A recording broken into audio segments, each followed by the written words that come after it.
Alors bonsoir à toutes et à tous. Voilà, donc on va essayer de parler donc de ce mental d'athlète. On va faire la connexion entre le sport et l'entreprise, évidemment, puisque vous êtes là. Donc on a vraiment de la chance ce soir. On a deux athlètes exceptionnels avec nous. On va commencer par Valérie. Voilà, vous avez Valérie Barlois-Leroux qui est avec nous, qui donc le maniement de l'épée, elle connaît, elle maîtrise. Cette championne olympique d'escrime a été médaillée d'or par équipe, médaille d'argent en individuel au JO d'Atlanta. Bonsoir. Elle est aujourd'hui directrice générale adjointe en charge du développement humain chez BCA Expertise. Et puis on a Michael avec nous aussi, donc Michael Anani. Si je vous dis 2,34 m, ce n'est pas sa taille. Mais en fait, voilà, notre deuxième invité, il détient toujours le record de France de saut en hauteur. Je ne sais pas si vous imaginez. C'est un record qu'il a obtenu, il va nous en parler tout à l'heure, à El Paso. Donc El Paso, c'est au Texas, c'est là où il a obtenu ce record. Et c'est la ville dans laquelle il a fait ses études et la ville où il réside aujourd'hui. Il est installé en tant que directeur du développement des lignes de service des hôpitaux de la ville. Et puis il est également fondateur de HOP. Donc HOP, c'est Anani Olympic Project, rien que ça. C'est un programme d'entraînement et de coaching de jeunes athlètes dont beaucoup vont concourir au JO. Et donc d'ailleurs, on en a un dans la salle, vous pourrez le voir tout à l'heure. On lui fait un petit clin d'œil, le deuxième rang. Et voilà, avant d'entamer ce débat, on veut bien que Anne-Laure, vous puissiez nous expliquer un tout petit peu. Donc je rappelle que vous êtes directrice. Ah bah vous êtes là, comme ça j'ai pas besoin de le dire, comme ça vous avez tout. Anne-Laure, est-ce que tu peux nous expliquer un peu ce que c'est que le flow? Parce qu'on va parler un petit peu du flow et on va essayer de le trouver ce soir. Alors bonsoir à tous, effectivement on va parler du flow. Alors déjà avant, est-ce que la notion de flow pour tout le monde est une notion claire et évidente? Ok, bon, a priori si vous êtes venus, c'est que c'est un sujet qui vous intéresse. Alors le flow, effectivement c'est un état, ça a été... on va dire théorisé par un Hongrois qui a un nom absolument imprononçable, excusez-moi, il s'appelle Mihaly Csikszentmihalyi, on mettra plus tard. Non, j'ai essayé de réviser un petit peu. Et qui effectivement a théorisé cet état du flow, qui est un état qui permet, on va parler des sportifs puisque ce soir c'est plutôt le thème, mais également voilà, des artistes, des dirigeants, d'être dans des états, dans une zone de performance optimale.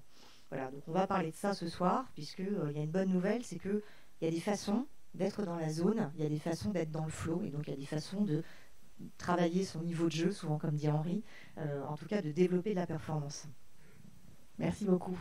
Alors justement, on va parler de plusieurs dimensions de l'athlete thinking et on va commencer avec les émotions.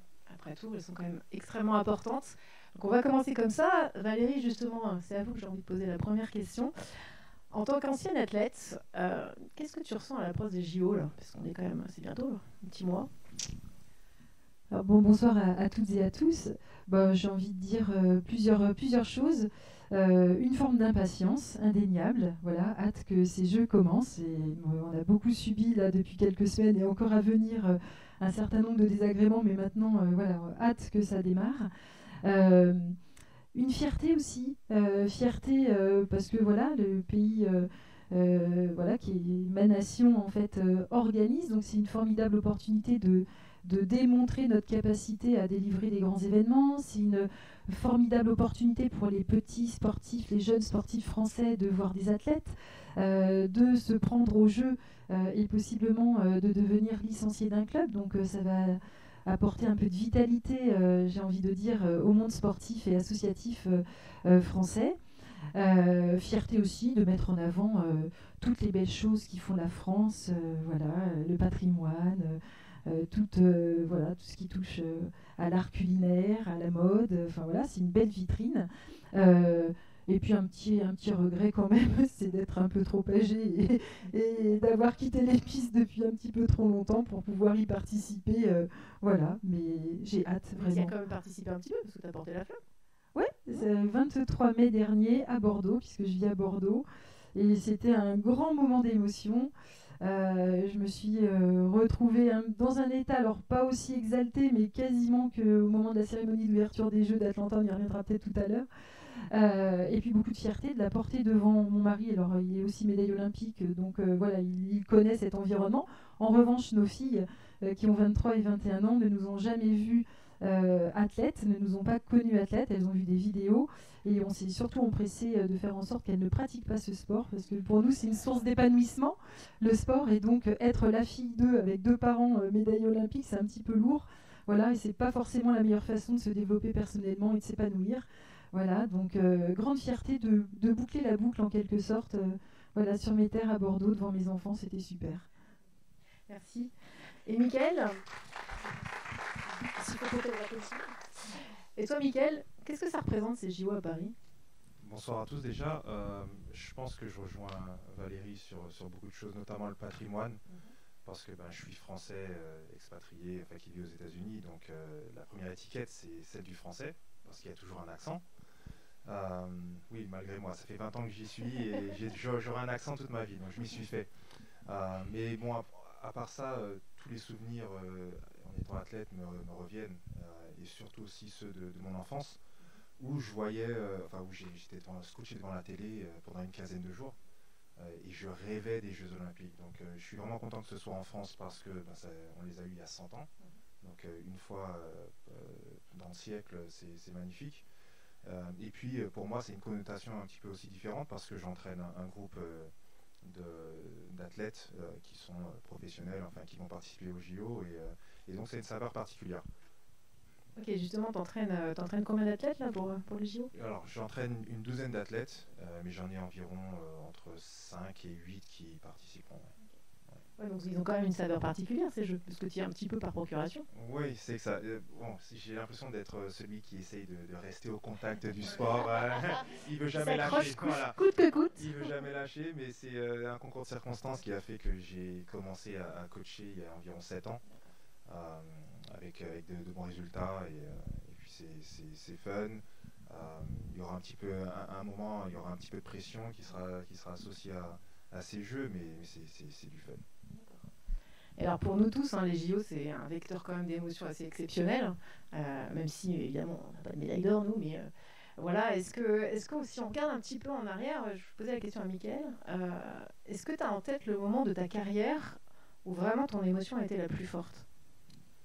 Oui, alors pour moi, j'en ai plusieurs, mais j'en ai 2 qui me viennent en tête. Le premier, c'était justement lors de mon saut à 2,34 m à El Paso, parce qu'il faut savoir que j'étais parti aux États-Unis en 2004 et je bats son record en 2014, donc 10 ans après. Et c'était une manière de boucler la boucle, vraiment un cheminement long de 10 années pour arriver justement à un objectif ultime. La deuxième chose, c'est les médailles, la médaille, j'ai eu une médaille au championnat d'Europe et les JO aussi, quoi. Donc ouais, c'est ce qui me reste en tête. Ouais.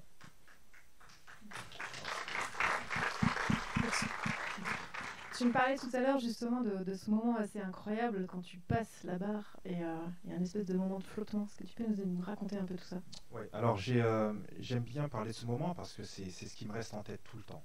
Et c'est un petit peu le rush d'adrénaline, et c'est ce que, à l'image d'une personne qui est addicte, c'est ce que je recherche, mais je sais que je ne le retrouverai jamais. Et je vais m'expliquer, c'est au moment de l'impulsion. Donc imaginez-vous, vous avez 90 000 personnes dans un stade qui vous encouragent à ce moment-là, et en plus on a une particularité dans les sauts, c'est qu'on demande l'appui du public, mais avec un tempo assez spécifique.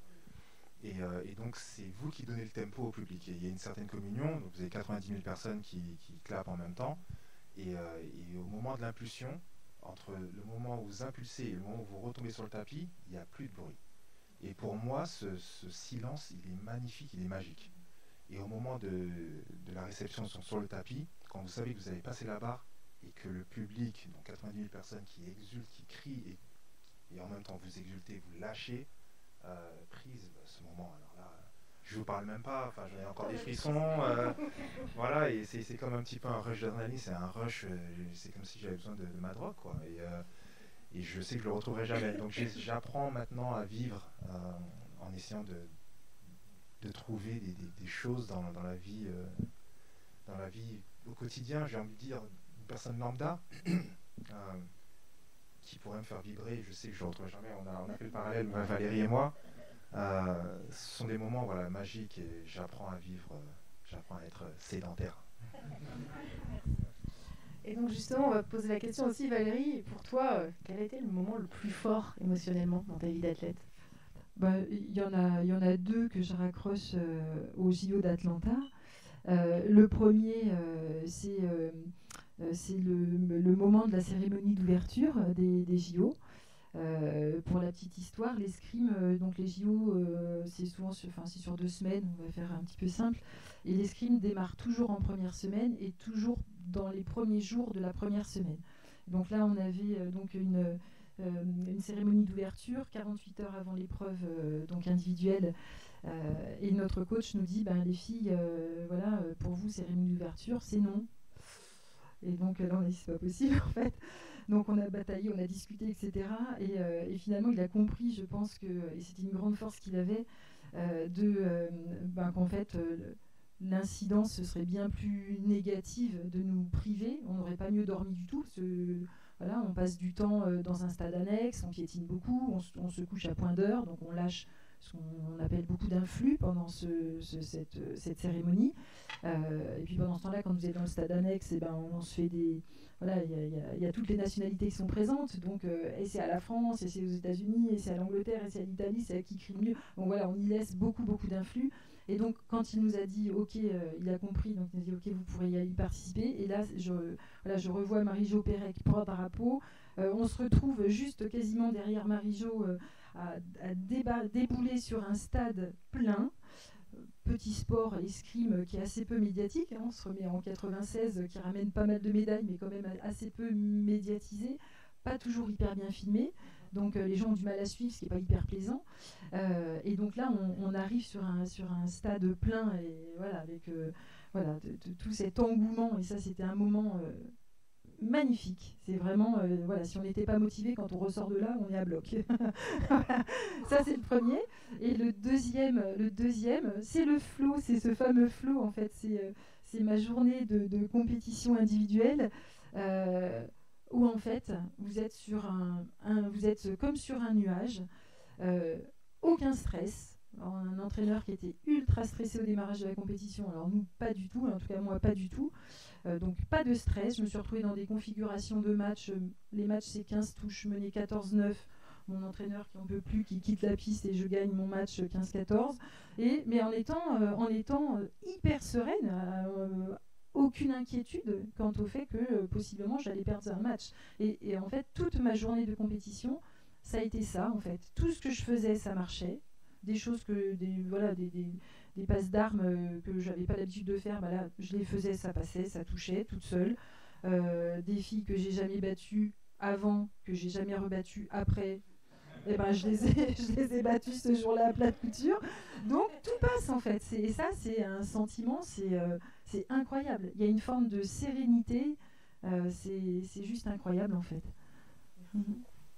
Et justement, dans les cadres de tes fonctions en entreprise, est-ce que tu as ressenti des choses aussi fortes?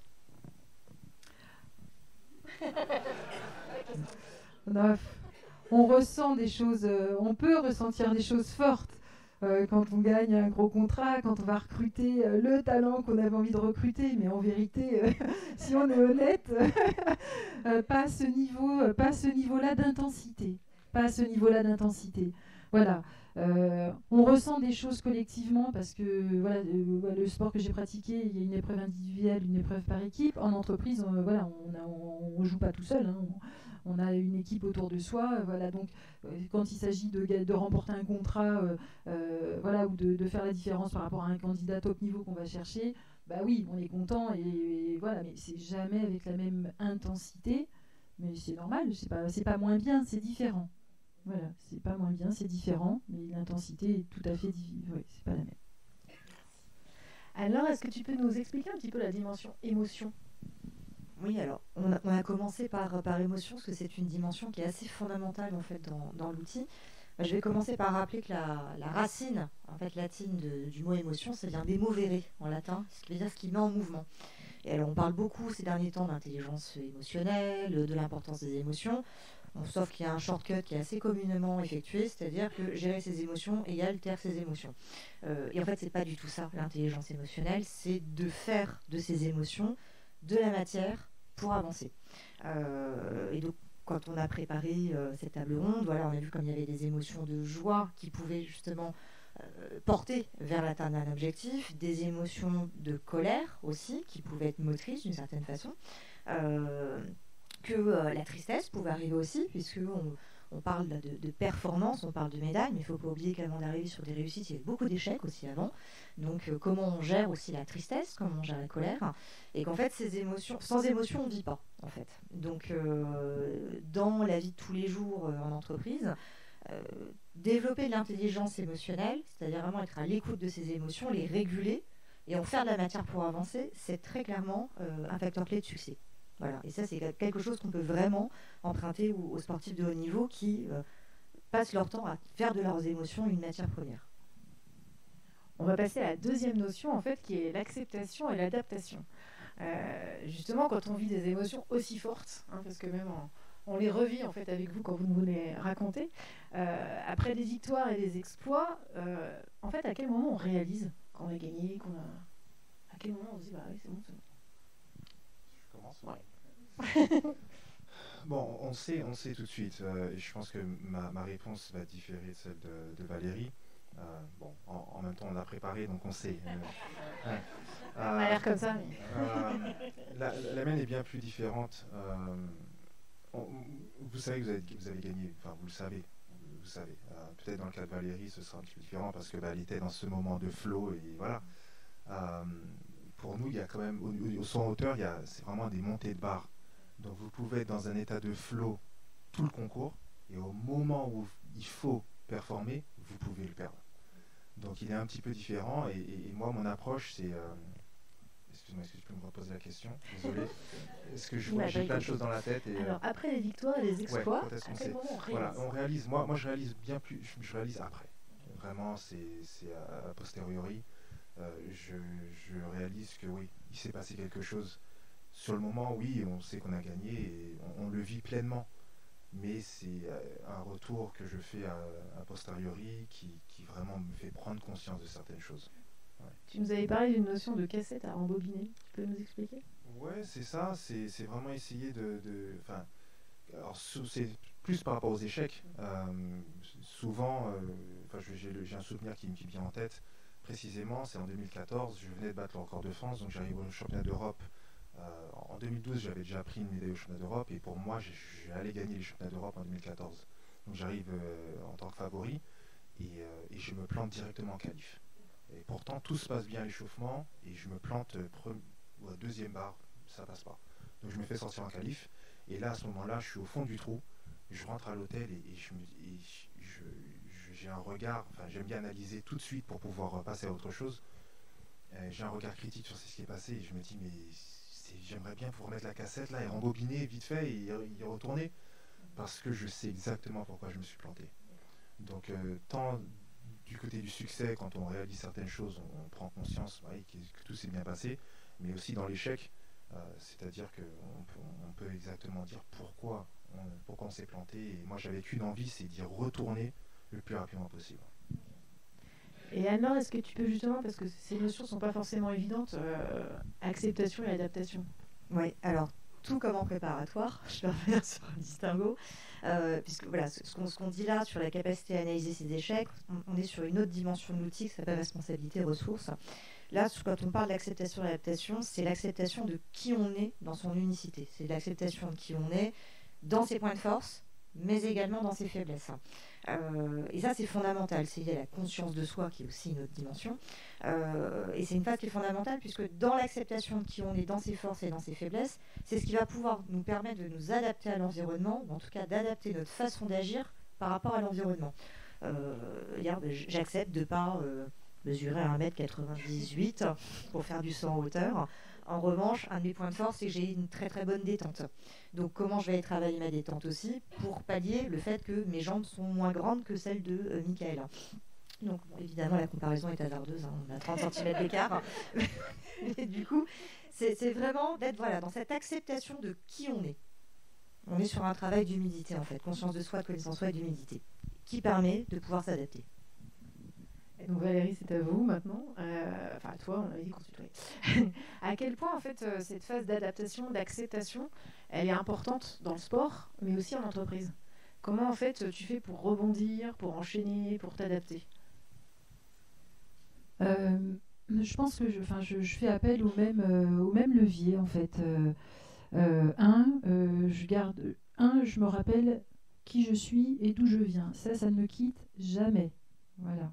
J'ai eu la chance de travailler pendant plus de 25 ans dans le BTP, en étant, je vais dire, les pieds sur terre sur les chantiers avec les compagnons, etc. Et puis en comité de direction ou autre avec des directeurs généraux. Donc voilà, c'est les pieds sur terre, la tête dans les étoiles. Donc, on se rappelle d'où on vient, on sait ce qu'on est, on ne se raconte pas d'histoire. Ça, c'est important. Euh, et puis, on ne réussit, je l'ai dit tout à l'heure, mais on ne réussit pas tout seul. Évidemment que le niveau d'engagement, que le sérieux qui va être mis dans la façon d'aborder une compétition, une réunion, un entretien, évidemment que c'est important et que on peut la jouer au talent un temps, mais que voilà, on se fait vite rattraper par la patrouille dans la durée. Donc ça marche pas longtemps. On peut faire voilà, quelques coups. Donc ça, on ne le fait pas tout seul.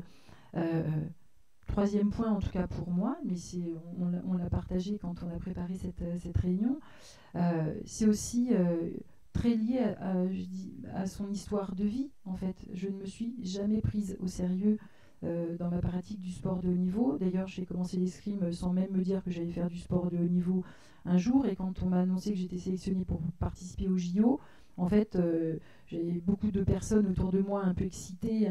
Voilà, j'étais contente, mais en fait, c'était juste la suite logique de ce que j'avais fait avant. Donc, soit, en fait, c'est... Voilà, oui.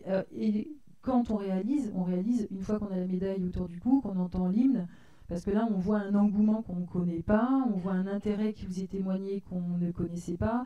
Et donc là, on se dit, tiens, j'ai peut-être fait un truc qui sort un petit peu de l'ordinaire. Mais jusque-là, pas du tout, en fait. On le fait pour soi, en connaissance de ce que l'on est et en se donnant tous les moyens d'y arriver. Voilà, moi, j'attache beaucoup d'importance à ça, en fait. J'aime me regarder devant ma glace et me dire, sois honnête. Est-ce que tu as fait tout ce qu'il fallait ou pas? Parfois c'est oui, parfois c'est non, et c'est pas grave. Voilà, on joue pas notre vie, hein.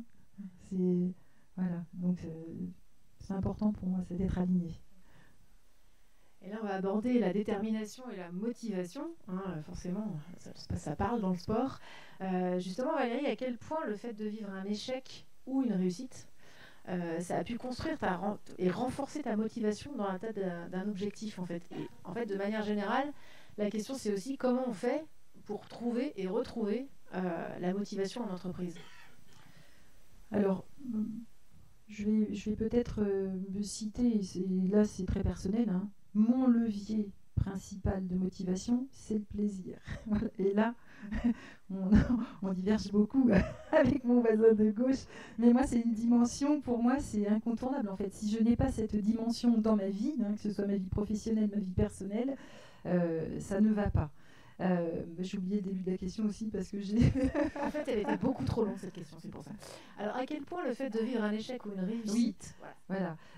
Je l'ai un peu évoqué tout à l'heure. En fait, c'est pas grave d'échouer. C'est pas grave, parce qu'encore une fois, on joue pas sa vie. Alors, on peut avoir l'ego un peu secoué, c'est pas très grave. Voilà, on le met un petit peu au fond de sa poche et puis ça va mieux après.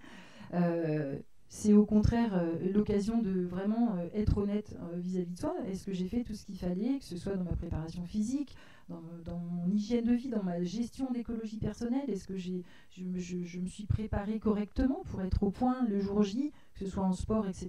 Donc, en fait, c'est tous ces petits, ces échecs, petits ou pas d'ailleurs, peu importe, mais qui vous permettent de dire, bah oui, mais là, en fait, si tu es honnête avec toi, tu n'avais peut-être pas tout à fait bien fait ça.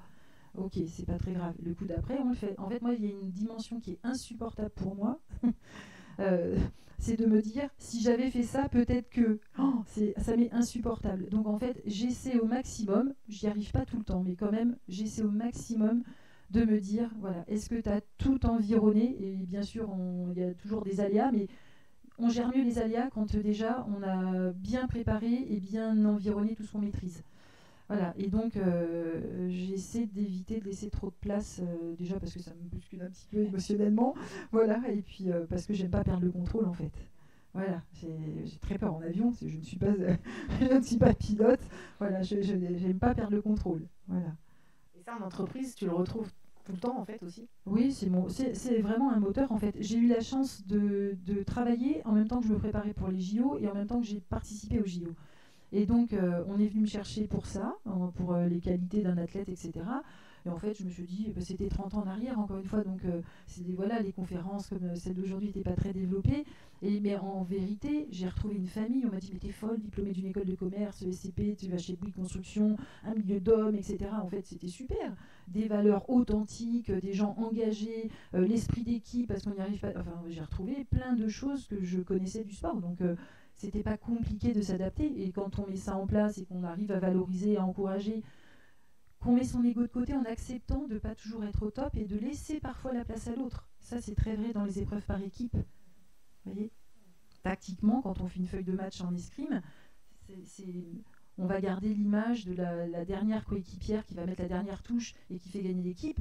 Mais en vérité, la victoire, elle est faite dans les matchs qui précèdent parce qu'on a su creuser l'écart, parce qu'on a su mettre en doute l'équipe adverse et qui, quand elle commence à être en doute, elle est moins performante. Vous voyez, donc c'est vraiment une construction tactique. Et quand on va faire un oral pour un projet, dans le cadre d'un appel d'offres ou autre, pareil, il y a une tactique de présentation. Ça fait partie de ça, c'est la préparation. Donc il y a beaucoup de similitudes, mais c'est naturel en fait. Il n'y a même pas à se dire comment je faisais dans le sport, ça vient tout seul. Ça vient tout seul, en fait. Oui, mais on n'a pas de mérite, en fait. On est préparé depuis 25 ans, 30 ans, 20 ans, 15 ans quand on démarre nos premières épreuves. Donc, on a 15 ans d'expérience, 20 ans d'expérience, de pratique et de connaissance de soi. Alors, Mickaël, justement, on va rebondir là-dessus. Alors, toi, la notion de plaisir, c'est un peu plus compliqué. Non. Dit comme ça c'est assez...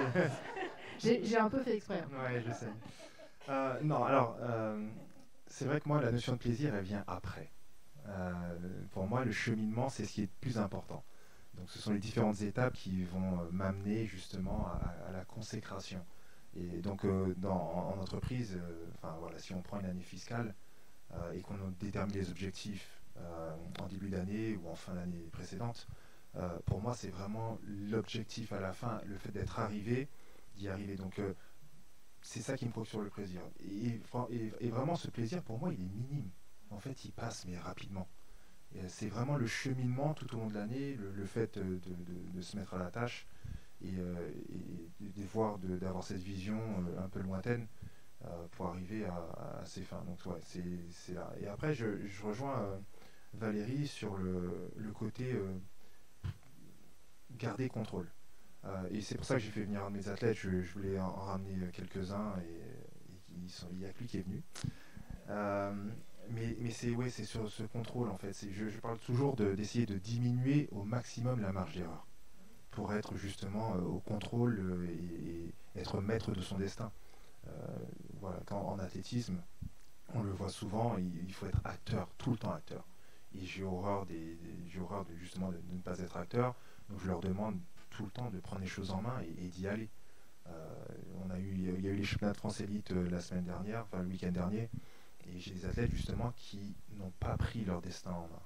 Et pour moi, c'est une perte de temps. Et en plus de ça, quand on arrive prêt, ne pas être acteur, alors là, il y a une dimension psychologique bien sûr qui entre en jeu. Mais ouais, voilà. Enfin, pour revenir à la question, et de mon côté, la détermination, ce qui a causé, ce qui a fait ce que je suis aujourd'hui, ça a toujours été un petit peu cet esprit revanchard. Alors il faut savoir que je suis issu des banlieues. J'ai grandi dans le 95, dans une cité où il y avait des trafics de drogue, trafic d'armes et tout ça. Et à l'école, on était un petit peu catalogués avec une étiquette. Et donc les professeurs nous cataloguaient et nous disaient non, mais de toute façon, ça ne sert à rien d'aller sur une filière générale. Pour vous, ce sera filière, je ne sais plus comment on appelle ça, professionnelle, techno, professionnelle. Et alors moi, ça m'a piqué. J'ai été piqué au vif. Et jusqu'à présent, j'ai toujours l'impression qu'il faut que je prouve tout le temps. Alors je suis en perpétuelle recherche de prouver et de montrer que. Et dans toute ma carrière, et également maintenant dans le milieu professionnel, c'est toujours montrer que je suis meilleur qu'eux. Mais pas meilleur que les autres. C'est meilleur que l'étiquette qu'on m'a collée. Voilà, c'est ça. Et donc c'est quand j'arrive en entretien, c'est toujours oui, il a une. Enfin, alors, apparemment c'est ce que j'ai dit en entretien, c'est que je suis trop motivé. J'ai cet esprit. Hyper française. Ouais, ben, c'est aussi américain, puisqu'on m'a reproché d'avoir cet aspect un petit peu trop requin, de vouloir marcher sur les autres, alors que je suis pas comme ça. Donc je suis un team player. J'aime bien voilà, essayer d'amener, de tirer profit de tout le monde pour qu'on puisse avancer tous ensemble, créer cette émulation, cette synergie pour arriver à ce qu'on puisse tous célébrer en même temps. Ouais. Je peux réagir parce que tu as dit quelque chose que tu n'avais pas forcément partagé en préparation et en fait ça appelle chez moi une petite remarque. En fait, c'est la pression par contre que peut mettre un statut d'athlète de haut niveau, de champion olympique, etc., qui génère beaucoup d'admiration, beaucoup de choses positives, donc qui vous fait du bien. Et en même temps, en fait, ce qui est très lourd à porter, je trouve, c'est en réalité, vous ne pouvez que décevoir les personnes qui sont en attente, en fait, parce qu'elles vous mettent tellement sur un piédestal que ça, c'est un petit peu lourd. En tout cas, moi, c'est quelque chose qui m'a pesé par moments dans ma vie professionnelle, parce qu'en fait on vous dit mais toi t'es championne olympique, ça va aller. En fait non, championne olympique, j'ai bossé ce que je disais tout à l'heure pendant 20 ans, 25 ans. Là je prends une nouvelle fonction, je vais sur un nouveau métier, je démarre, donc oui, j'ai mes mécanismes, etc., et donc la barre est tellement haute que ça met de la pression et c'est pas facile. Donc il faut se débarrasser des étiquettes aussi, c'est ce qu'on se disait. Ouais, on reste des gens comme monsieur et madame tout le monde, en fait, avec nos qualités, nos faiblesses, nos défauts. Avec des étoiles en plus. On va retrouver aussi dans les entreprises, où le dirigeant a une étiquette aussi de perfection. Il n'est pas faillible, il est parfait, il sait tout, alors que on sait que c'est pas vrai. Donc, pardon. Mais parce qu'effectivement, en fait, on reste que des êtres humains. Donc, c'est aussi une étiquette professionnelle qui est collée dans les entreprises. Et je voudrais vite fait, en fait, j'ai pas envie de trop déborder sur le temps, mais moi je me nourris de cette pression. Moi, c'est ce qui me fait vivre. Vraiment, et j'en parle des fois avec les athlètes, c'est ce qui m'anime. Moi, j'aime cette pression. C'est le truc qui me fait vivre. Si je l'ai pas, je m'ennuie. Et vraiment, mais vraiment, il me faut cette pression de me dire, ah oui, tu vas peut-être décevoir, enfin, faut pas décevoir, mais aussi toujours arriver avec cette casquette, cette étiquette du champion olympique, qui peut-être est là sans avoir vraiment prouvé, ou sans avoir les qualités. C'est peut-être le statut du sportif qui l'a poussé. Et moi, non, j'aime bien mettre tout ça à plat et exceller, vraiment montrer que je suis meilleur que ça. On va parler concentration maintenant. C'est le moment de se concentrer.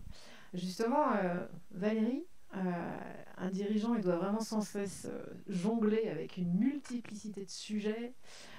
Et pourtant, il faut qu'il reste quand même focus, concentré sur ses objectifs. Justement, qu'est-ce que ton expérience d'athlète t'a appris pour te concentrer? Est-ce que tu as des petits trucs à nous donner? Alors déjà, je lis beaucoup de choses parce que j'aime bien me nourrir et prendre à droite, à gauche, tester. Je sais pas. Alors si, je garde une chose en tête de mon parcours sportif, c'est le besoin d'être dans ma bulle, enfin d'être dans le ici, le maintenant, voilà, donc seule avec moi. Ou en réunion, mais en tout cas dans ma réunion, pas faire mes mails à côté, voilà, pendant que les collègues parlent. Donc j'essaie en fait d'avoir déjà de planifier quand c'est moi qui ai la main des réunions qui ne sont plus très longues. Quand ça va au-delà d'une heure et demie, je fais une pause. Je fais 10 minutes de pause, voilà. Et quand c'est mes phases de travail, de préparation, alors déjà je suis une lève tôt, donc j'aime bien être très tôt le matin au bureau, parce que comme ça je ne vois personne, je ne parle à personne, je suis toute seule dans mon bureau et je peux travailler. Voilà, et une fois que j'ai passé cette heure et demie en fait, où je suis tranquille toute seule sans parler à qui que ce soit, après je me fais des périodes de 25-30 minutes, 45 minutes maximum, et souvent 25-30 minutes. Voilà, hop, je m'isole, je ferme la porte de mon bureau. Et quand elle est ouverte, n'importe qui peut venir, c'est pas gênant, mais quand j'ai besoin, je ferme. Voilà. Et je fais 25 minutes parce qu'après 30, ça allait. Au-delà, j'ai l'esprit voilà, qui s'envole en fait. J'ai un peu l'esprit d'escalier, donc il faut que je me recentre. Mais c'est très personnel. Et toi, Mickaël, aussi, quelles étaient et quelles sont aujourd'hui encore dans ta vie professionnelle tes recettes pour réussir à se concentrer et à rester vraiment dans le ici et maintenant et pas avoir l'esprit qui part ailleurs? Alors, de mon côté, j'ai pas vraiment ce problème d'un manque de concentration, et on en parlait un petit peu en réunion. Des fois, ce sont des caractéristiques spécifiques, spéciales et propres à chacune. Moi, j'ai pas ce problème. J'arrive, en fait, je me mets en pilotage automatique et je suis une machine. Moi, j'y vais, j'arrive à partir du moment où je passe le pas de l'hôpital. Là, j'y vais, je m'arrête pas. Donc, on peut faire des réunions de 3, 4 heures, 5 heures. J'y vais, il n'y a aucun moment où je vais être distrait. Non, j'y vais, voilà. Mais c'est vrai en plus. Et je vais vous raconter une anecdote. Quand j'ai commencé donc, dans les hôpitaux, on avait des réunions et je voyais tout le monde après le déjeuner à 14h, 15h, tout le monde était KO.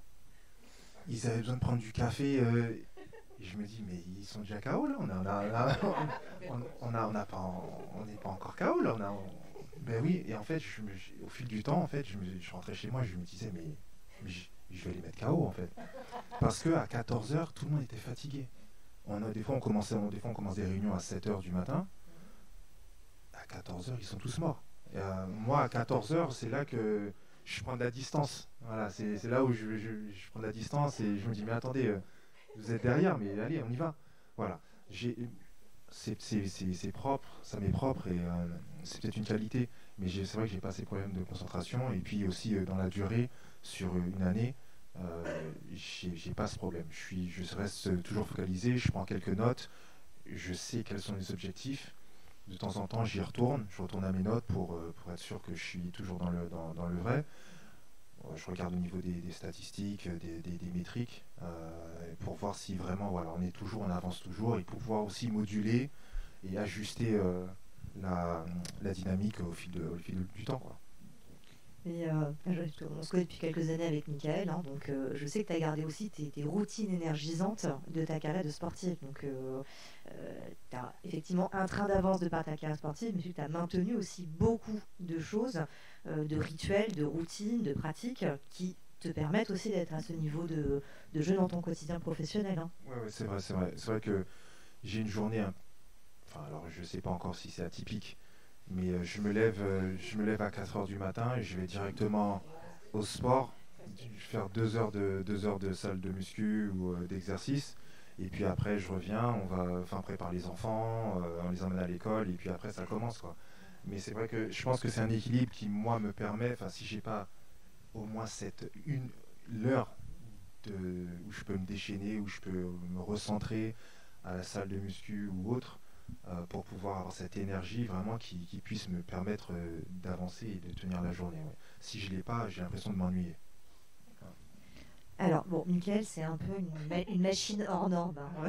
On est d'accord. On n'était pas du tout rendu. Mais pour revenir sur la concentration, je vais t'apporter un petit éclairage. En fait, à 70% du temps, notre esprit vagabonde. Et ça, plus les neurosciences avancent, plus on voit en fait que finalement, ce qu'on appelle la déconcentration et ce qui culturellement est rejeté, en fait, c'est vraiment nécessaire, justement, c'est un facteur de la performance. Le vagabondage, c'est ce qui permet d'aller analyser, trier et d'intégrer l'information en fait dans le cerveau. Donc ce qu'on appelle concentration, en fait souvent, moi je préférais l'appeler la capacité de centration. C'est la capacité d'être focus et de se mettre sur la tâche ou sur l'importance du sujet. Voilà. Et si vous ne vous levez pas à 4h du matin, c'est pas grave. Ne faites pas ça à la maison. Non, mais par contre, il y a une chose que j'ai pas évoquée, qui en tout cas moi m'aide et possiblement peut aider d'autres. C'est le sujet, je parlais tout à l'heure d'écologie personnelle, de son hygiène de vie, etc. Le sujet alimentation, il est essentiel en fait. Quand on comprend un certain nombre de mécanismes qui expliquent des pics de glycémie, des coups de pompe, etc., etc., on se gère différemment et voilà, on parle beaucoup des jeûnes, etc. Après, voilà, chacun sa façon de faire et d'appréhender ces sujets, mais en tout cas, pour l'avoir expérimenté et pour l'expérimenter encore, c'est quelque chose qui apporte beaucoup d'énergie, qui donne beaucoup de clairvoyance quand on est fatigué, qu'on a le sentiment d'avoir un peu la tête dans les vapes, hop, il n'y a plus ça du tout et il n'y a plus de fatigue, il n'y a plus de pic où on se dit oh là là, j'ai du mal à me concentrer. Ben non, en fait, on y arrive dans la durée sur toute une journée. Ça, c'est top. Voilà. C'est pour revenir à ce que tu disais, Anne-Laure, c'est vraiment ça. Enfin, c'est vrai que moi, j'ai continué à garder cette hygiène. Enfin, tout ce qui est compléments alimentaires et autres, qui font que, tu vois, pour revenir à ce que tu disais sur les pics de glycémie et autres, c'est vrai que je les ai pas. Donc c'est peut-être pour ça que certains sont KO à 14 heures. Moi, En fait, c'est juste pour ça. C'est peut-être pour ça, oui. On va passer à la notion d'équipe. Et justement, là, on veut bien que tu nous éclaires un petit peu sur la notion d'équipe.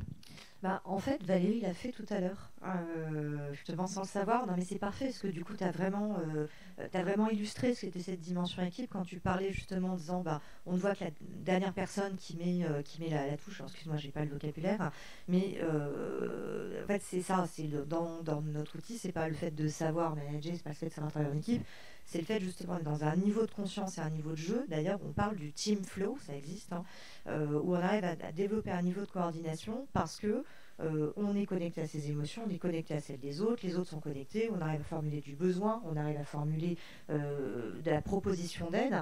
Et c'est exactement ce que tu disais tout à l'heure, c'est à un moment aussi de se dire, là c'est pas moi, ou c'est pas moi le meilleur, le ou la meilleure, en revanche telle personne va être meilleure que moi. Donc c'est vraiment ce système de, j'allais dire passer le bâton de pouvoir, ou en tout cas développer un niveau de conscience collective qui fait qu'il va y avoir une coordination. Je prends souvent cette image-là sur le vol des étourneaux, vous voyez, où c'est parfaite synchronisation alors qu'il n'y a pas... il n'y a pas une indication, il n'y a pas une directive donnée. C'est vraiment du niveau de jeu collectif qui est un niveau de conscience extrêmement élevé. Et toi, justement, Mickaël, tu pratiquais un sport individuel. Est-ce que tu avais une équipe autour de toi ? Oui, j'avais une équipe. Alors, c'est marrant que tu dises un sport individuel parce que quand je suis allé aux États-Unis, j'ai redécouvert cet esprit d'équipe, puisque en université, on a une équipe et on se bat contre d'autres équipes. Et donc, on marque des points par équipe. C'est un peu les interclubs ici, mais c'est tout le temps comme ça. Donc, j'ai retrouvé cet esprit d'équipe que j'avais perdu. Et d'ailleurs, en arrivant aux États-Unis, j'avais l'impression que, je disais toujours à mon coach, j'ai pas besoin de me familiariser avec mes teammates parce que c'est un sport individuel. Sauf que j'ai appris justement à reconnaître les qualités d'une équipe, quoi. Cette émulation, pouvoir s'entraider, connaître les forces et les faiblesses de chacun, connaître ses propres faiblesses également. Après, c'est vrai qu'au-delà de ça, j'avais moi mon équipe, c'était mon coach, mon mentor, qui m'a beaucoup appris, qui m'a vu grandir. Et d'ailleurs, mes coachs ont été mes mentors. Donc ils ont tous joué un rôle très particulier dans ce que je suis aujourd'hui et là où je suis arrivé même au niveau professionnel. Donc j'avais mon coach, j'avais l'équipe des kinés, tout ça. Et j'aurais aimé à l'époque m'entourer d'un psy du sport qui aurait pu aussi m'aider à débloquer certaines choses. Mais ce travail, je le faisais, on l'a abordé en réunion avant cet événement, c'est que ce travail, moi, je l'ai fait personnellement. Je le faisais naturellement. J'essayais d'analyser mes propres mécanismes psychologiques, d'approche de grandes compétitions, de grands événements. Et ce que j'ai trouvé, en tout cas qui marchait avec moi, c'était de un petit peu supprimer mes émotions. Et d'ailleurs, une fois que j'ai arrêté, alors, petite anecdote vite fait, quand j'ai eu ma fille, j'ai découvert des émotions que j'avais jamais ressenties auparavant. Et ça m'a complètement perturbé. En tant que personne, même en tant qu'athlète, j'avais plus cette hargne. Tout avait disparu. Alors pour quelqu'un qui aime bien maîtriser toutes ses émotions, qui arrive en championnat, qui ne stresse pas, enfin, qui ressent un petit stress juste par rapport à l'événement, mais aucun stress. Centré, aucune émotion. Et là, voilà, là j'ai découvert quelque chose et là je me suis dit mais c'est ça la vie, c'est. Donc voilà, moi, enfin, au niveau de la gestion des émotions, voilà, c'était ça et puis voilà, c'était mon équipe, mes mentors. Ouais. Et sinon, cette notion d'équipe, tu la retrouves avec le projet Hop, justement? Je la retrouve avec le projet Hop parce que déjà je suis un petit peu leader, manager, je suis un petit peu teammate aussi, je transmets beaucoup, mais j'essaye de tirer vraiment profit de l'équipe.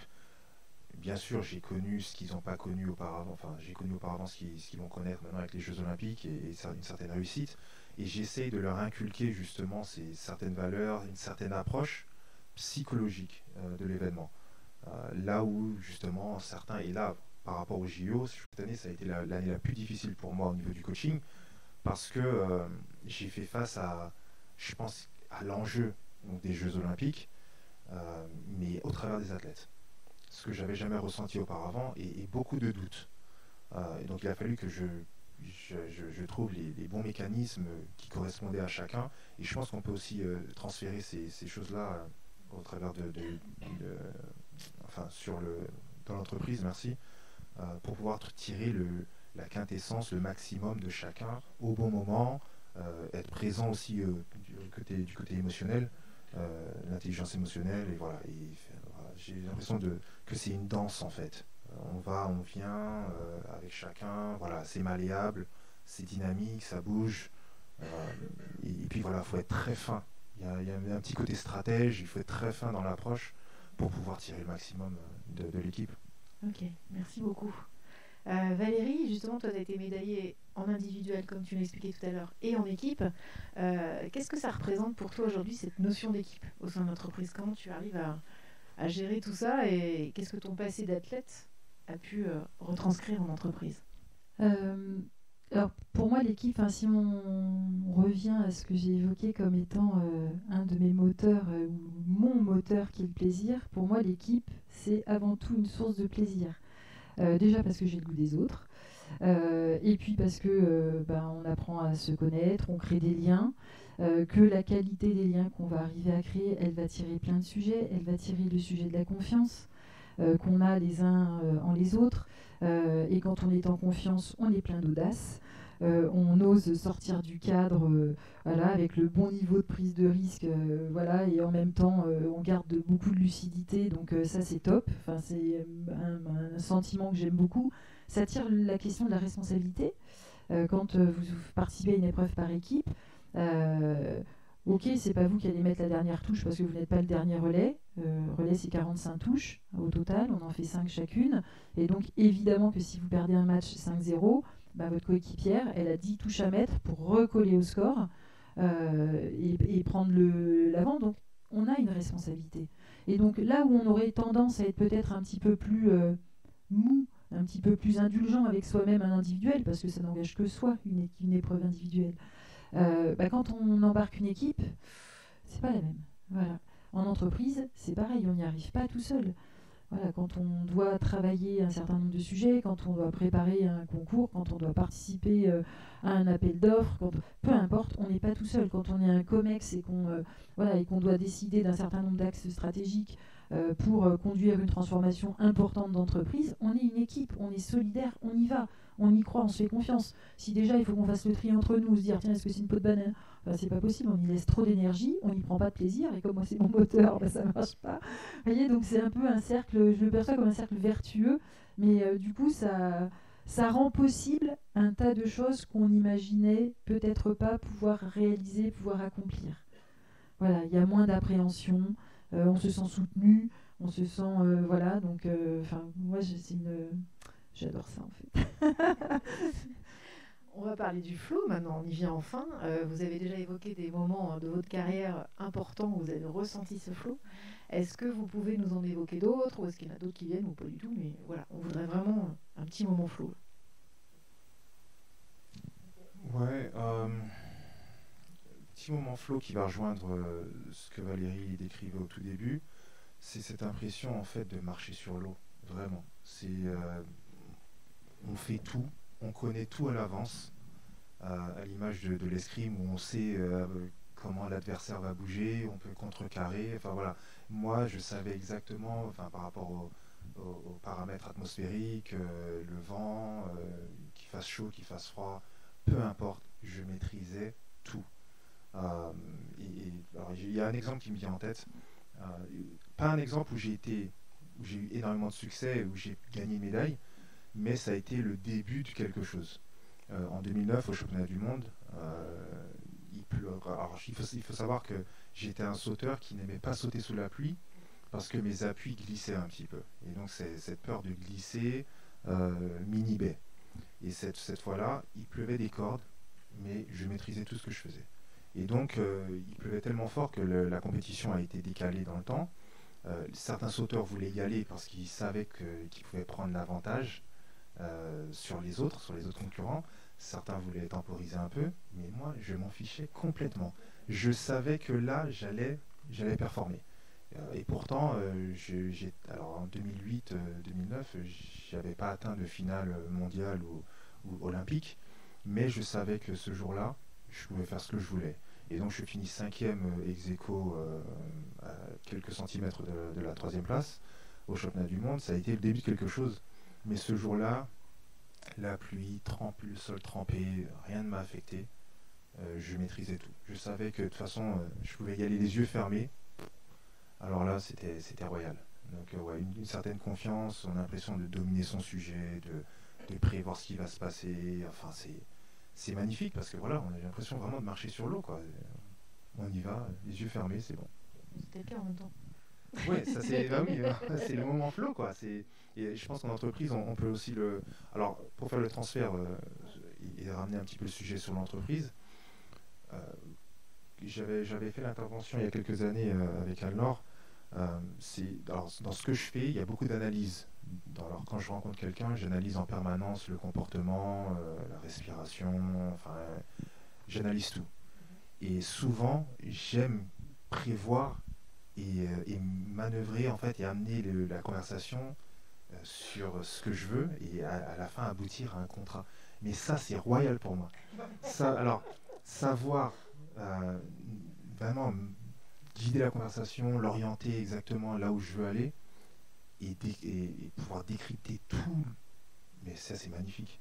Alors là, j'ai l'impression de tout contrôler. Mais vraiment, et ça, pour moi, c'est un moment flow. Voilà, c'est arriver dans une discussion, présentation de projet, et puis prévoir ce qu'on va me poser comme question, voilà, amener la discussion là où je veux, et puis je sais très bien qu'à la fin, c'est bon, c'est plié.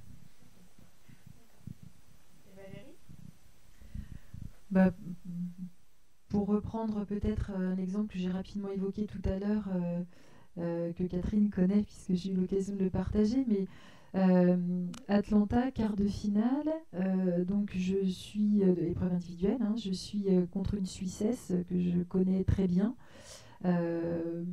On se bat à 50-50, un coup elle, un coup moi, un coup elle, un coup moi. Et donc là, ce que je disais tout à l'heure, donc en escrime, vous avez de la piste, donc chacun est branché d'un côté de la piste.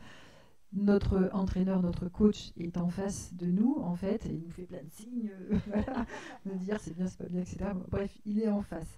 Et donc j'arrive, donc on démarre ce match, et je me retrouve, mais c'était quand même un peu lunaire, parce que j'étais, encore une fois, à niveau de stress nul, une confiance en moi incroyable, pas inquiète, pas de stress. Donc, ce qui est bien, parce qu'en fait, quand on est stressé, on retient ses coups. En escrime, c'est pareil dans d'autres sports, voilà, avec d'autres leviers, mais on retient ses coups. Et donc, quand on retient son coup, on n'est pas à la bonne distance, on n'est pas dans le beau tempo, on fait tout mal, pas au bon endroit de la piste, et donc, rien ne va. Donc, là, tout impeccable. Et puis, je me retrouve menée 14 touches à 9. Et donc, quand je prends la 14e touche, je vois mon entraîneur qui se tient la tête, qui se met la main comme ça, puis qui part de la piste. En fait, je lui dis, il est gonflé. Et on est à 14-9, le match n'est pas fini. Je suis pas inquiète pour dessous. Et je le vois qui part, en fait, et qui se tient et qui tourne la tête comme ça. Je lui dis, mais c'est pas possible. Et donc, je remonte les touches et je gagne mon match 14-9. Et donc, il revient me voir. À la fin, il me dit, plus jamais ça. Il m'a dit, je vais mourir d'une crise cardiaque parce que t'es pas toute seule. Vous êtes 3. On était 3 en lice ce jour-là, française. Et donc, il m'a dit, c'est pas possible. Et je lui dis, mais comment tu as pu douter un instant que j'allais perdre ce match, en fait? Je la connais par cœur, je sais parfaitement ce qu'il fallait faire, et je n'ai pas douté. Et donc, c'est quand même, je ne sais pas si c'est marcher sur l'eau, c'est limite inconscient. Il n'y a pas de conscience de la peur, il n'y a pas d'appréhension. Il y a un capital confiance en soi qui est énorme, mais du coup, ça se sent.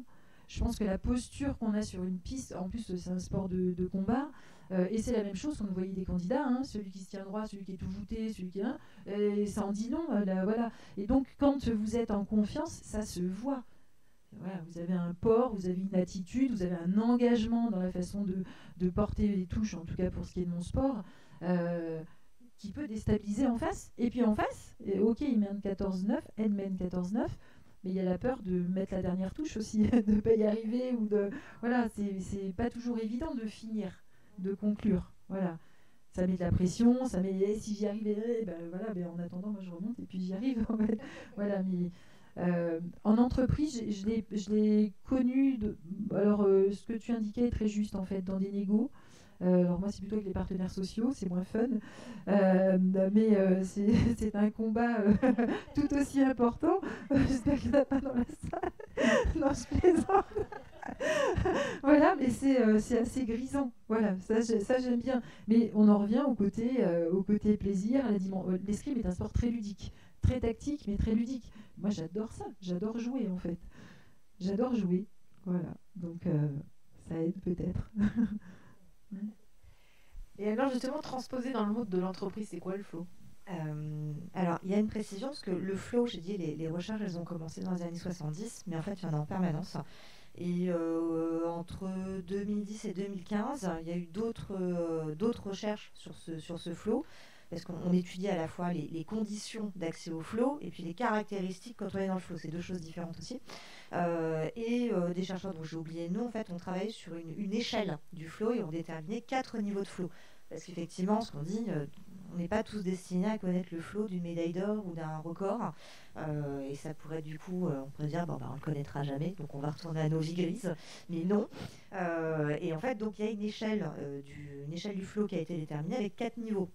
Il y a un premier niveau qui va juste être celui de je suis dans la réalisation, j'ai pas de sentiment de l'effort et je suis sur le bon dosage performance et compétences, mais qui n'arrive pas et ça va monter au 4e, c'est l'état de grâce, c'est la dissociation, c'est ce que vont décrire Michael et Valérie. Voilà, donc le flow, on le vit à différentes intensités. On va dire, on vit des petits flows ou des grands flows.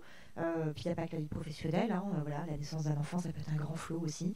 Dans les petits flows, effectivement, c'est une réunion qu'on a bien menée, c'est une présentation.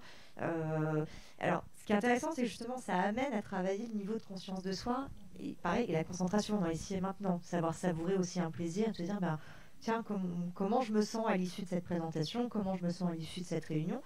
Ah tiens, c'est marrant, j'ai pas vu le temps passer, je me sens hyper bien, j'ai pas ressenti de niveau d'effort.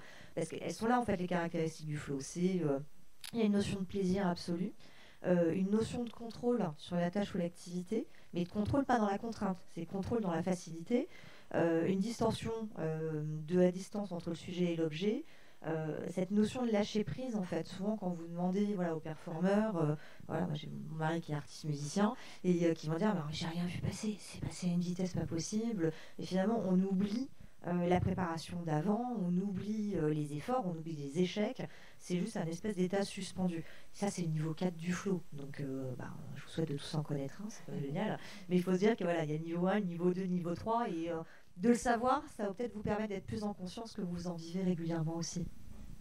Et du coup, Alain, est-ce qu'on peut tous atteindre cet état flow? Parce que vraiment... j'ai envie de dire oui. C'est déjà, il y a des petits flots et des grands flots. Il y a des petits flots et des grands flots, ça dépend aussi de son niveau d'objectif. On parlait de détermination, de motivation, et on va parler du but puissant. À partir du moment où on se fixe aussi des objectifs, alors qu'ils sont raisonnablement ambitieux, en tout cas un but puissant qu'on va décomposer en objectifs, et qu'on met en place tout le plan d'action nécessaire à l'atteinte de son objectif, forcément, on augmente considérablement les chances d'être dans le flow. Donc, il y a des façons d'y arriver, il y a des méthodos, il y a des gens formidables qui s'appellent des coachs, je crois que c'est notre métier, donc ils peuvent aussi vous aider à l'atteindre. Et c'est un mindset. Voilà, c'est un mindset, c'est d'être très en conscience qu'on a tous les ressources nécessaires en nous pour pouvoir déclencher justement ces états de flow. Et donc maintenant, on va aborder justement l'outil Athlete Thinking. Qui permet d'atteindre le flow. Voilà, qui permet d'atteindre le flow. Justement, Anne-Laure, tu peux nous expliquer un peu, nous introduire cet outil? Ouais. Alors là, on a vu quelques dimensions, émotion, détermination, acceptation, mais au total, il y en a 9. Et donc voilà, tout part de cette notion de flow. Alors le Athlete Thinking, en fait, c'est un outil, Henri l'a dit en introduction, qui est l'adaptation d'une méthodologie d'accompagnement des sportifs de haut niveau, et qui a été créée par 2 coachs sportifs et anciens sportifs, issus du monde du tennis. Pierre Gauthier, qui est le coach de Gaël Monfils, par exemple, et qui a été le coach de Fabien Galtier, et Jean-Marc Sabatier. Et il y a bien 15-20 ans, comme l'a dit tout à l'heure Valérie, il y a 20-30 ans en arrière, l'analogénie sportive de haut niveau et dirigeant n'était pas du tout aussi développée qu'aujourd'hui. Voire galvaudée aujourd'hui, parce qu'aujourd'hui, ça n'avait plus aucun doute. Et donc, il y a 15-20 ans, ils se disaient, mais comment on développe de la performance, comment on arrive en fait à dépasser des seuils, comment on arrive à se remettre d'une blessure, ça a été aussi un déclencheur de réflexion. Et ils observaient des sportifs qui pouvaient être des acharnés sur le terrain d'entraînement et qui pour autant ne gagnaient pas, des personnes qui étaient moins préparées qui gagnaient. Quand on interrogeait des performeurs qui avaient gagné, on leur disait « Ah, mais qu'est-ce qui vous a permis de gagner ?» Ils disaient « La chance », c'était un petit peu réducteur. Alors pour moi, la chance, c'est une compétence, ça se travaille, mais ça, c'est un autre sujet. Et donc du coup, ils disaient finalement, ça ne peut pas être que l'entraînement, puisque ceux qui s'entraînent comme des brutes, ils ne gagnent pas forcément. Et ça peut pas être que la chance, parce que sinon c'est une vraie loterie, et dans ce cas-là, arrêtons de nous entraîner, et comme disait Valérie, on y va juste au talent. Donc ça se situe quelque part, et c'est là où en fait le mental est arrivé au cœur de ces réflexions-là, et on disait on doit forcément pouvoir qualifier les composantes mentales qui permettent d'être dans cet état de flow qui était déjà donc une théorie connue. Et donc ils ont travaillé sur l'élaboration d'un modèle qui comportait 8 dimensions au départ, donc on en a vu 5 ce soir. Et puis, quand il y a 10 ans, quand Henri a repris Nantes Alexander et s'est entouré de personnes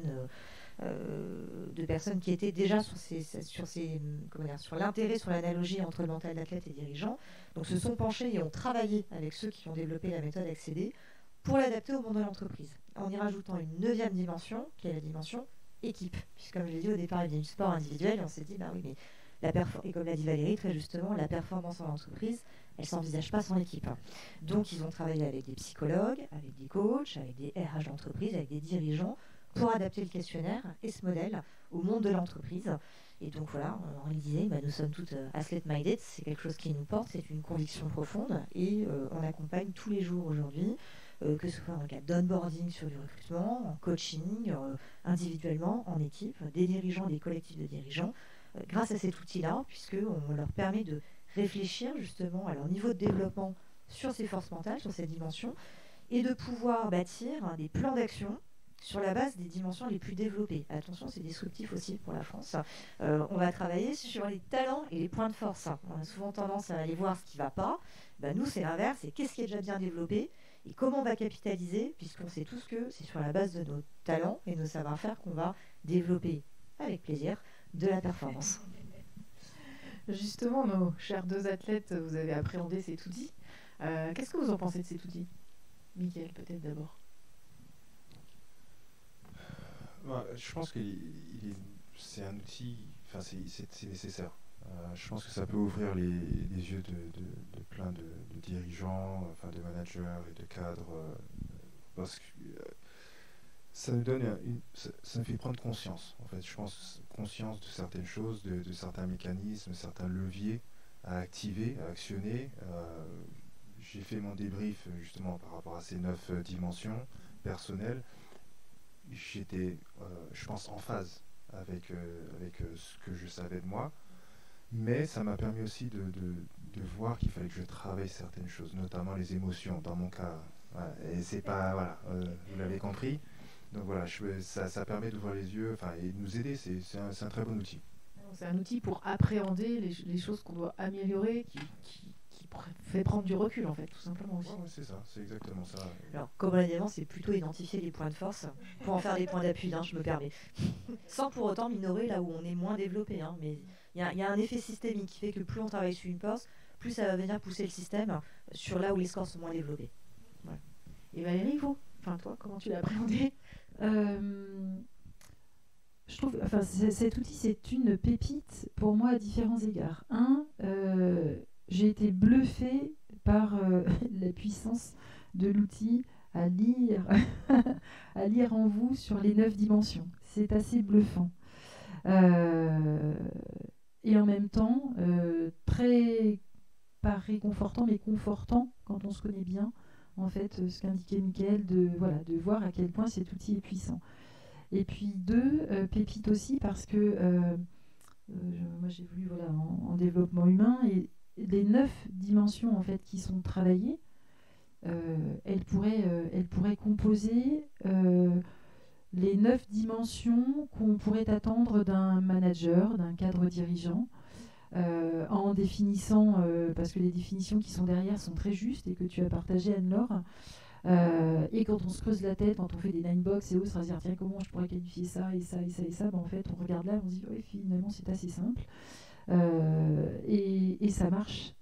Donc il y a tout dedans, il y a la confiance, il y a la responsabilité, il y a le flow, il y a la connaissance de soi, il y a tout ce qu'on attend d'un dirigeant, d'un manager, d'un salarié performant.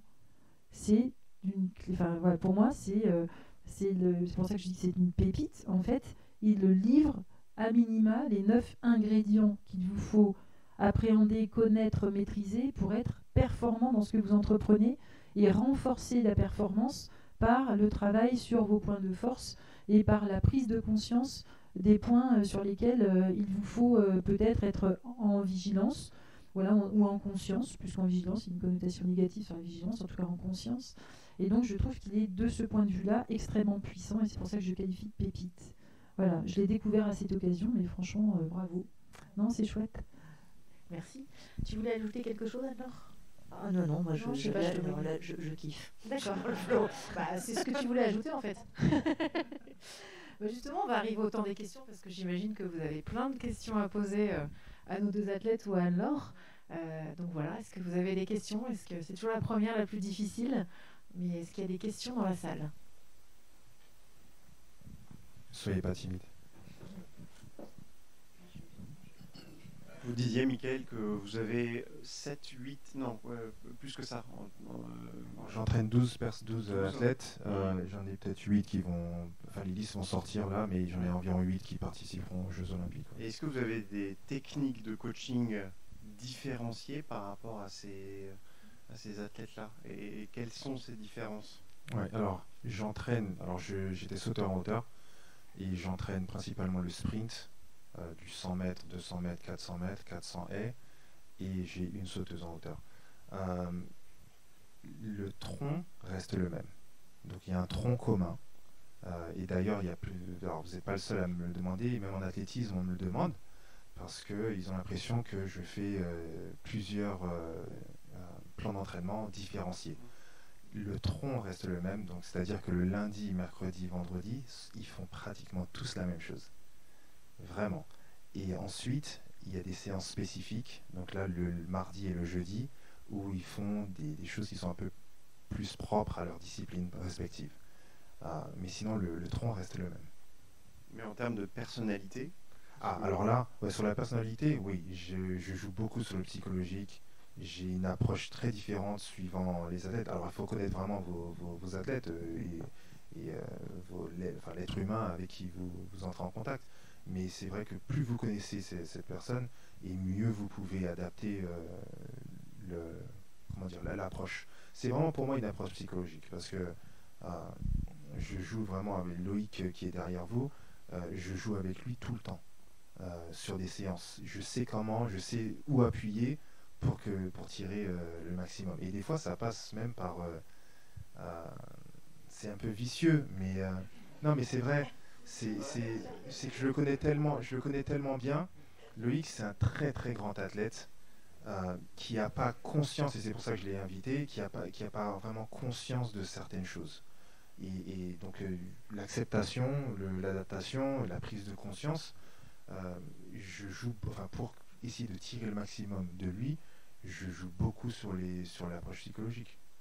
Ouais, il y a des fois, enfin, je ne vais pas rentrer dans les détails, mais c'est pour... Enfin, je vous donne un exemple. Toute la saison, il a fait une saison qui n'est pas celle qu'il devait faire. Et je savais très bien qu'en le piquant un peu, il allait réagir. Et c'est un peu à l'image des coachs, des entraîneurs de foot. De temps en temps, ils sortent un joueur de foot, ils le mettent sur le banc. Alors tout le monde devient fou. Ouais, pourquoi il a sorti. Mais on sait très bien pourquoi. C'est parce qu'il va avoir une réaction, peut-être pas là, présent, non, alors, tout de suite, mais dans 2-3 semaines, je sais. Et c'est comme ça que je fais avec lui, souvent. Alors je le sors pas, je ne peux pas le sortir. Mais je sais appuyer des fois là où ça fait mal. Et je le fais gentiment, mais je sais très bien que... D'ailleurs, il a fait une bonne performance au championnat de France, là, ce dernier championnat de France, et c'est ce qui lui a permis de consolider sa place au relais 4x100 mètres pour les Jeux Olympiques. Parce qu'avant ça, il était en ballottage.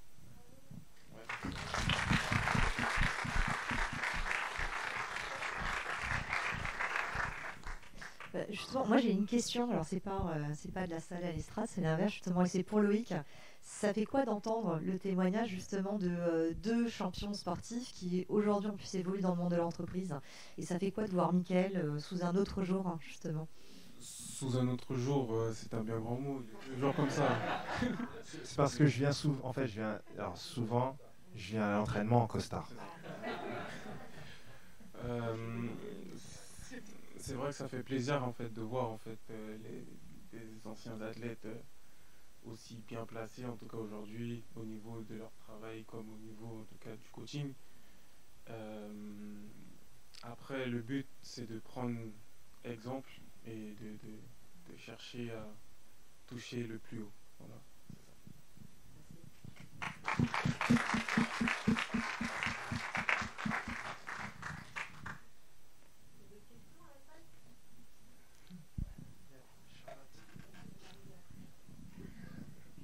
Donc Laurent Babé, DRH Manager Transition. Je souhaiterais savoir comment vous gérez dans votre carrière d'athlète et par rapport à l'entreprise la blessure ou la sous-performance, et comment vous avez pu, si vous avez été confronté à une baisse de vos résultats sportifs, de votre top niveau, psychologiquement ou dans le cadre de l'acceptation de la baisse de la performance par rapport au top niveau que vous avez atteint. Je commence. Comment ça se gère? J'ai déjà avec de l'optimisme. Moi, j'ai tendance à voir, autant que faire se peut, le verre à moitié plein plutôt qu'à moitié vide. Donc, j'ai souvenir j'ai changé d'arme, en fait. Avant de pratiquer l'épée, j'ai pratiqué le fleuret. Et je m'entraînais à l'INSEP. Et puis, il y avait une ambiance au sein de l'équipe de France qui ne me convenait pas. Je n'y prenais pas du tout de plaisir. Et donc, un lundi matin, j'avais réservé mes billets de train pour partir une semaine au ski. Et donc là, l'entraîneur national me dit, c'est hors de question, tu pars pas, tu vas te blesser. Je lui dis non, j'en ai besoin, parce que sinon j'arrête là tout de suite. Donc en fait, je pars une semaine, j'ai pris mes billets, on se revoit dans une semaine, on fait le point. Je pars, j'avais une mononucléose, je ne le savais pas. Première descente, les croisés antérieurs sectionnés, et donc je reviens la semaine d'après avec les béquilles, donc 6 mois d'arrêt à devoir me faire opérer, etc. Comment on le gère? Pas très bien en fait. Ça a été une pause salvatrice. Alors là, c'était extrême, mais on peut le vivre de façon différente. J'ai beaucoup réfléchi, beaucoup d'introspection à se dire bon, de quoi tu as envie au fond. Voilà, tu es honnête avec toi, de quoi tu as envie. Tu as envie de continuer, d'arrêter. J'ai fait ce cheminement, je me suis rétablie, j'ai passé 2 mois en centre de rééducation, etc. Et quand je suis revenue, je lui ai dit écoute, j'arrête. Et donc il m'a dit c'est pas possible. Tu ne peux pas arrêter, tu as un talent fou, et donc au moins, et là ça va faire écho à ce que je disais tout à l'heure, change d'arme. L'épée vient de démarrer tout juste en France, c'était très développé dans d'autres nations, en Hongrie, etc. Mais en France, c'était le démarrage. Et il me dit, change d'arme, au moins, si ça ne te plaît pas, tu auras essayé, tu seras allé au bout, tu n'auras pas de regrets. Voilà, et donc je dis, bah ok, pourquoi pas. Donc j'ai basculé à l'épée. Ça c'était en 89 et 90, j'ai participé à mes premiers championnats du monde. Et puis voilà, et puis après l'histoire s'est écrite. Donc ça a été un moment, de toute façon on ne peut pas être au top tout le temps, hein. Donc le corps a besoin de respiration, la tête a besoin de respiration, et quand on est toujours au top, bah, c'est quoi le coup d'après qui est encore mieux? Bah, il n'y en a pas en fait, donc c'est dur. On a évoqué tout à l'heure, après la performance, comment on se sent. Ben, moi j'ai pleuré pendant 2 jours à me demander qu'est-ce que je vais faire après. J'étais au village olympique et je pleurais, je me disais mais je vais faire quoi de mieux une fois que j'ai fait ça? C'est quoi le coup d'après aussi bien qui va être aussi chouette? C'est difficile. Donc au moins, c'est pour ça que je dis les périodes d'échec ou de sous-performance, bon, il ne faut pas qu'elles durent trop longtemps quand même, parce que sinon le capital confiance est un peu entamé, mais au moins ça a le mérite de remettre de l'huile dans le moteur, quoi, de redoper l'envie, l'énergie, l'envie d'y aller. Sinon on est un peu blasé et puis on ne trouve pas les ressorts. Et si on n'a pas les ressorts, on n'arrive pas à se dépasser, on n'arrive pas à sortir du cadre, on n'arrive pas à faire preuve d'un peu d'audace, de s'amuser, enfin voilà, il faut de l'énergie pour ça. Donc voilà, et une chose importante, c'est, il y a 2 choses peut-être au-delà de regarder des vidéos, etc. Moi j'ai jamais fait ça.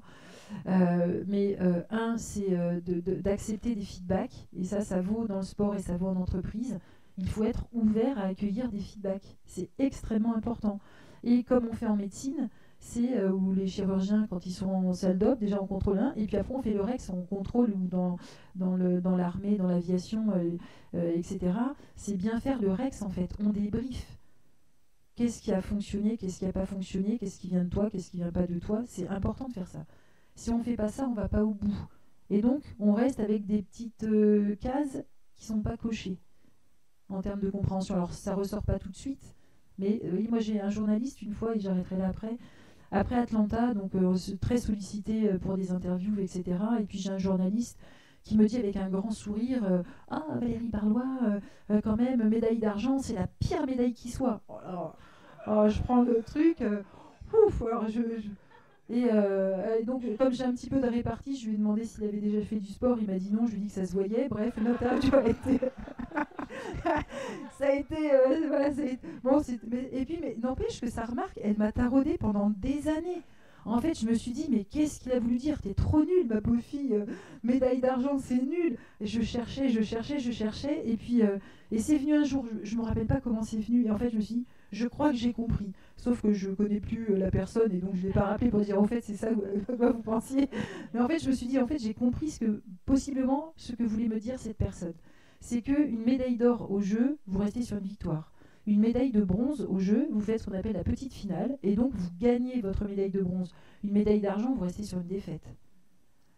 Bon, c'est l'histoire que je me suis racontée X années après, c'est peut-être pas ça du tout, mais j'avais besoin de trouver la réponse en fait, et je n'avais pas cette réponse, et ça me taraudait. Je me dis, mais quand même, c'est si nul que ça d'avoir une médaille d'argent au JO? Ben non. Vous voyez? Alors j'ai un peu digressé, mais vous voyez l'idée en tout cas. Voilà. Je partage totalement tout ce que Valérie vient de dire. Au saut en hauteur, je vais faire le parallèle sur l'échec, on termine toujours sur un échec. À part si vous vous arrêtez à une barre et puis que vous venez de franchir et que vous ne tentez pas la prochaine. Mais psychologiquement, c'est quand même difficile parce que vous ne savez pas si vous êtes allé vraiment jusqu'au bout. Donc il y a cette notion aussi de se satisfaire de se satisfaire de ce que vous avez accompli sans aller chercher plus loin.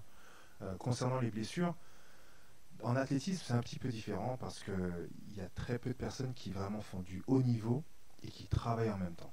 Il n'y en a pas énormément parce que ça demande énormément de temps au niveau de la récupération, avant, après, et que le fait de travailler en même temps, ça peut vous pousser à la blessure aussi.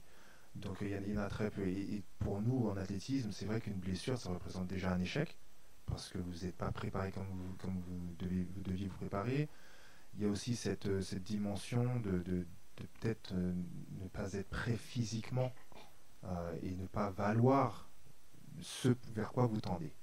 Donc si vous tendez, je ne sais pas, on va dire aller sur le 400 mètres, vous tendez vers 45 secondes, 45-0-0, vous vous blessez, déjà vous prenez du retard, et puis il faut faire de la réathlétisation pour essayer de revenir. Donc il y a cet aspect métrique. Et quand vous revenez, vous savez pertinemment que vous n'êtes pas déjà, vous tendez plus vers les 45 secondes, mais il faut déjà revenir au niveau auquel vous étiez pour espérer repartir de l'avant.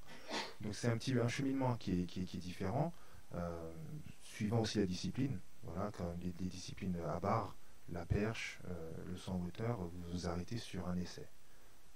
Mais pour finir et revenir à ce que vous demandiez, sur les capacités à rebondir, dans mon cas, c'était analyser vraiment tout de suite ce qui n'a pas été et en tirer des conclusions et repartir tout de suite au travail pour les corriger parce que alors dans notre discipline, il y a beaucoup d'aspects techniques, c'est très très très technique. Donc on passe beaucoup de temps à regarder des vidéos, on passe beaucoup de temps à mimer, à répéter la gestuelle, et des fois la gestuelle elle est présente tout le temps à l'entraînement, elle ne sort pas en compétition. Donc c'est vraiment essayer de tirer les conclusions de l'échec et repartir tout de suite au travail. Moi j'avais envie, voilà, et malheureusement les gros championnats étant à la fin de la saison, j'avais envie de retourner tout de suite à l'entraînement. J'avais pas besoin. En général, on se repose environ 5-6 semaines. Moi, je voulais pas me reposer. Je voulais repartir tout de suite à l'entraînement pour essayer de rattraper le temps perdu. J'avais déjà perdu. Donc, il fallait que je revienne au plus vite. En complément, peut-être, pour compléter ma réponse, y a l'échec, la blessure, ça a une vertu, en fait, c'est de vous rappeler à la fois la dose d'humilité qu'il faut et le côté, et c'est pour Louis que je dis ça, le côté fragile, je ne vais pas dire précaire, mais l'équilibre, il est hyper fragile. Parce qu'en un claquement de doigts, alors on peut récupérer d'une blessure, se réathlétiser, etc., et reprendre la compétition, et puis malheureusement, on peut se blesser de façon telle que la reprise de la compétition, c'est terminé. Voilà. Et donc, se rappeler, c'est pour ça que j'aime bien cette dimension d'écologie personnelle, de prendre soin de soi, de son hygiène de vie, d'être très lucide et d'être honnête avec soi-même, c'est que à tout moment, ça peut s'arrêter. À tout moment, ça peut s'arrêter. À mes athlètes, je leur en parle tout le temps, parce que je sais ce que c'est, et je leur dis toujours, et je leur dis comme ça, bien entendu, je leur dis, mais kiffez, c'est maintenant, quand c'est fini, je leur dis tout le temps, quand c'est fini, c'est fini. Vous allez retourner, vous allez regarder en arrière et vous dire oui mais j'aurais pu, ça se trouve j'aurais pu, mais c'est terminé, c'est fini et donc il faut saisir tout ce qu'il y a à saisir maintenant. Il ne faut pas avoir de regrets quoi, ce que tu disais au début. Ouais. Bah, tu vois, tu as du plaisir aussi quand tu kiffes. Ah oui, mais il y a du plaisir et le plaisir vient dans le cheminement.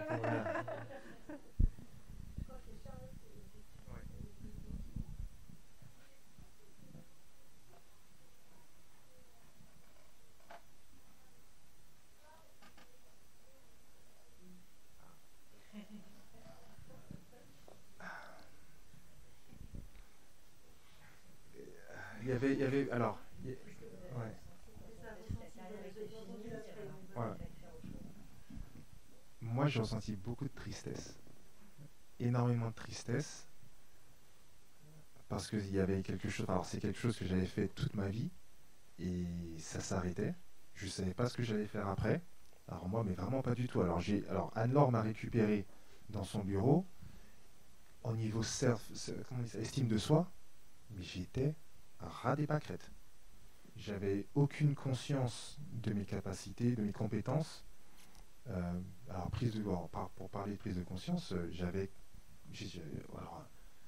ne sais pas si tu te souviens, mais j'avais l'impression de ne valoir rien à part l'étiquette athlète.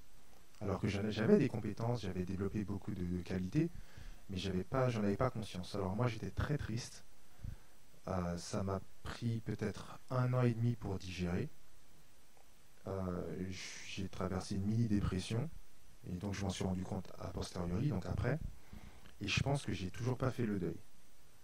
Et donc j'essaye pas, et je sais pertinemment que j'essaye pas d'exister au travers des athlètes, parce que je les laisse briller. Des fois on vient m'interviewer, je leur dis non, c'est pas moi qui faut interviewer, ce sont les athlètes, ce sont eux les stars, moi j'ai fini.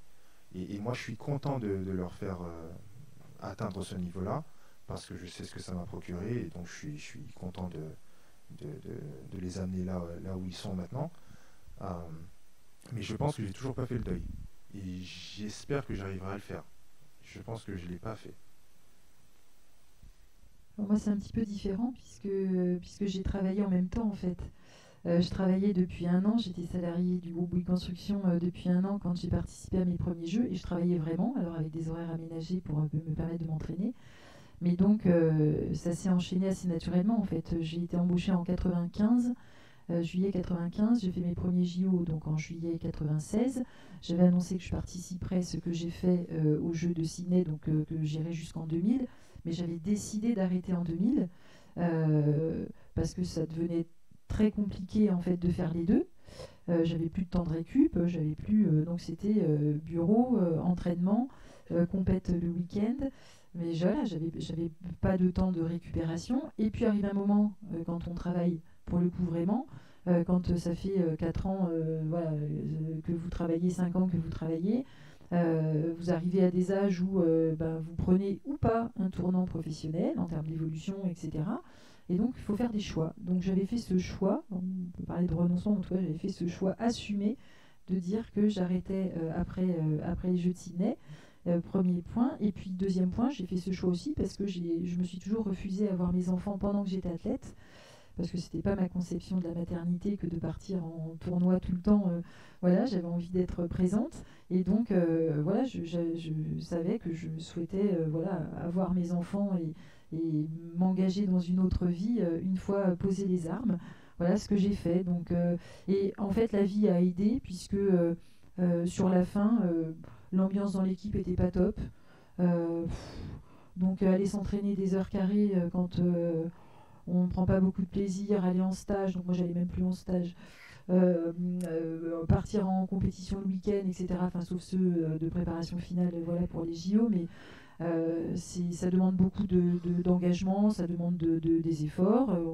Voilà, je ne vais pas parler de sacrifice parce que ce sont des choix, donc j'aime pas parler de sacrifice, c'est vraiment des choix qu'on assume. Donc, mais par contre, c'était très clair pour moi, je n'avais pas de difficulté voilà, à poser et à continuer d'avancer en fait, vers autre chose de différent. Et j'ai posé les armes et depuis je ne les ai jamais reprises. Voilà. Pour compléter vite fait, en athlétisme, c'est le corps qui lâche. Et le problème aussi, c'est que par exemple, une baisse de 2% en termes de performance et on disparaît des radars au niveau international. Donc une baisse de 2% peut vous faire passer soit exceller et arriver au très haut niveau. Une baisse de 2%, vous disparaissez, vous n'existez plus. Et donc souvent, on arrête en fin de carrière parce que le corps vous dit d'arrêter. Et donc le cerveau vous dit de continuer, le cœur vous dit de continuer, mais le corps vous a lâché. Et ça, c'est très difficile. Et du coup, comment on fait pour rebondir et se dire rebondir après la carrière, enfin la carrière athlétique? C'est très difficile. Honnêtement, c'est très très difficile. Moi, comme je dis, ça fait 7 ans que j'ai arrêté. Coach, ouais, déjà, il faut un bon coach, c'est vrai, il faut un bon coach. Et à Nord, c'est la conclusion que je voulais en fait. À Nord, je lui dis tout le temps merci parce que je suis arrivé dans son bureau et franchement, j'étais dépité, quoi. Je savais que j'allais arrêter bientôt, mais j'étais dépité. Alors là, le fait même d'entrevoir l'arrêt de la carrière, j'étais au fond du trou. Donc ouais, il faut bien s'entourer. Exact, il faut bien s'entourer. Moi, j'ai eu la chance justement de rencontrer un Nord qui a fait aussi, qui m'a modelé en requin, celui qui. Alors non. Non, je rigole. Non, mais oui, franchement, j'ai eu beaucoup de chance. C'était un vrai travail. Enfin, Mickaël, c'est toujours en fait, c'est une pépite, c'est un diamant. Hein, donc, c'était une vraie fierté, une vraie joie. Ce que j'ai toujours dit, peut-être un des plus beaux accompagnements. Parce que en fait, tous les traceurs de leadership, ils étaient chez lui en fait. Et c'est d'ailleurs en partie grâce à toi que je suis arrivée chez Grant Alexander. Hein. Parce que quand on va parler d'athlète thinking, j'ai tellement appris avec toi que c'est ce qui m'a fait aussi changer l'entreprise quand même. Hein. Donc, mais non. On y est tous gagnants, donc c'est parfait. Toujours gagnant. Et non, mais un vrai travail, voilà, d'analyse de tes compétences, de la transférabilité, de dire voilà, ce que je sais faire, ça s'appelle comment dans une entreprise, à quoi ça sert, comment je peux en parler, la puissance du réseau, tu l'as vu aussi, non? Donc c'est un travail, mais tu me remercies, mais j'ai toujours remercie toi. Le travail, c'est toi qui le fais. Hein. Moi, j'étais dans mon bureau à Tour Cristal dans le 15e. C'est pas moi qui étais sur le terrain. Entre les rendez-vous. Donc c'est toujours vous-même qu'il faut d'abord vous remercier. Nous, on est des catalyseurs ou des accoucheurs. Je vous propose qu'on les remercie parce que vraiment c'était absolument passionnant.